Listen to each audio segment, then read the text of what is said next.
Bismillahirrahmanirrahim. Assalamualaikum warahmatullahi wabarakatuh. Halo Priscilla, alhamdulillah ya kita bisa belajar bersama lagi di channel Dapur Islami bersama Vita Aisyah. Kali ini kita akan belajar bersama bagaimana curhatnya orang beriman.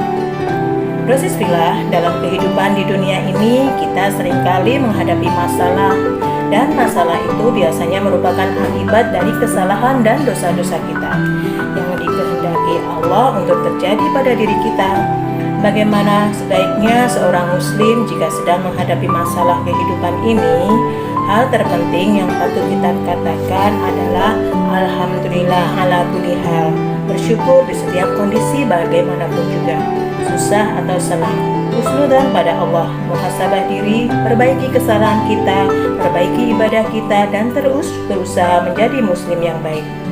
Bismillah, sebagai manusia biasa, seringkali kita terjebak dengan masalah yang kita hadapi dengan ketidakmampuan diri menahan lisan untuk curhat pada saudara, orang lain, atau teman. Apalagi di akhir zaman ini banyak medsos yang digunakan sebagai ajang curhat problema hidup, sehingga banyak orang yang mengetahui masalah yang seharusnya kita rahasiakan. Mungkin ada yang berpikir jika sudah curhat di medsos, hati dan pikiran merasa tenang, lega, puas. Tapi itu semua adalah tipuan setan dan hawa nafsu ya Bismillah. Kadang terasa nikmat kalau rahasia pribadi terungkap sehingga seluruh orang tahu.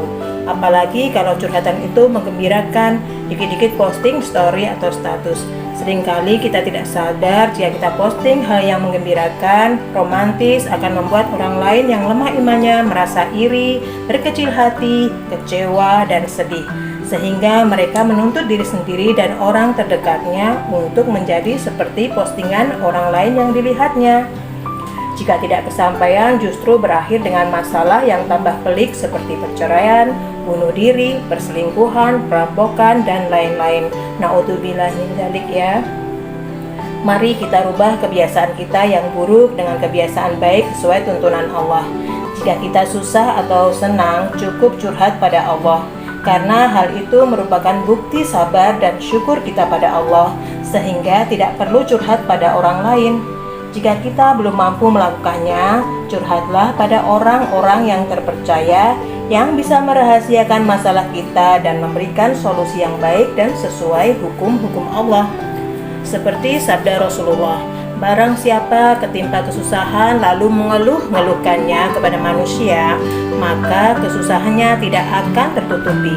Dan barang siapa tertimpa kesusahan lalu mengeluh-ngeluhkan kepada Allah, hampir saja Allah memberinya rezeki cepat atau lambat. HR Tirmizi. Oke Bismillah, selain ilmu tadi, kita hari ini juga akan belajar membuat cemilan ala Dapur Islami ya. Kali ini saya akan memberikan resep cemilan mudah, yaitu membuat ketan jagung. Bahan-bahan yang digunakan untuk membuat camilan ketan jagung yaitu ini ada ketan 500 gram ya, tapi sudah saya kukus setengah matang. Kemudian ini ada kelapa parut panjang ya, setengah tua, 1 butir. Ada garam secukupnya.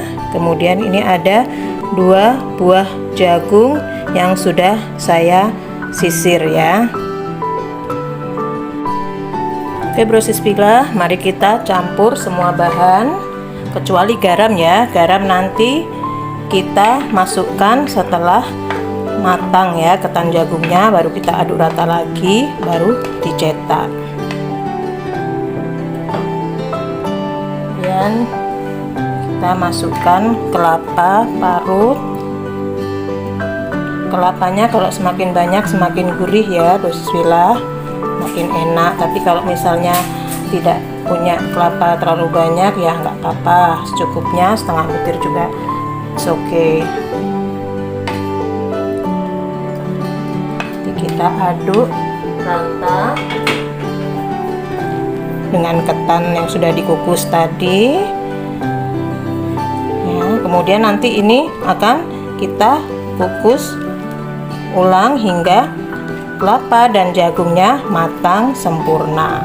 Setelah itu baru dimatikan apinya, kemudian tunggu hingga uap panas berkurang, masukkan garam, lalu bisa kita cetak atau kita bungkus sesuai selera.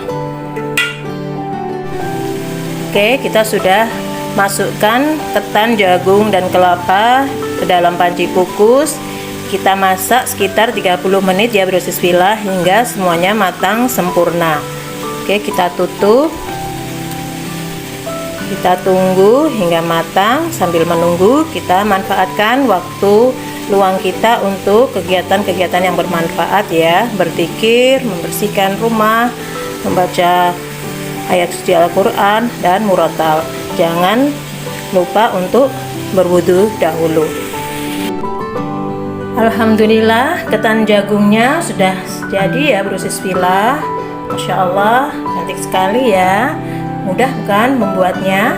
Dan nanti kita bisa kreasikan untuk ide bisnis rumahan ya. Misalnya kita cetak dalam mika kecil seperti ini ya. Kemudian bisa juga mika yang lebih besar, isi 2 seperti ini. Nanti terserah mau dijual dengan harga berapa, disesuaikan dengan modal yang dikeluarkan ya Brosisvilla. Semoga barokah untuk kita semua. Amin amin ya rabbal alamin.